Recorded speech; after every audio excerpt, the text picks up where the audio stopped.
valmiita reittejä.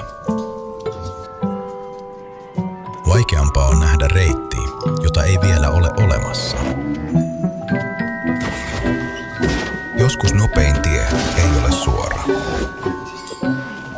Joskus paras ratkaisu näyttää ensin mahdottomalta. Este ei kaadu voimalla, vaan uudella näkökulmalla.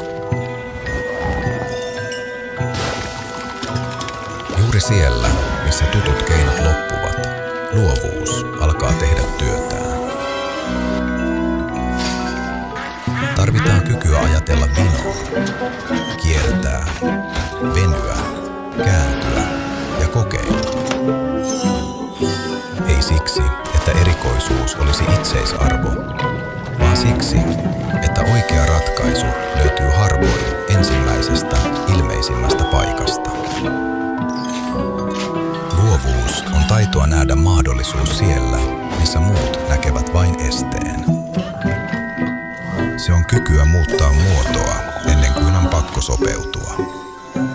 Ratkaista asioita tavalla, joka tuntuu tänään yllättävältä, mutta huomenna itsestään selvältä.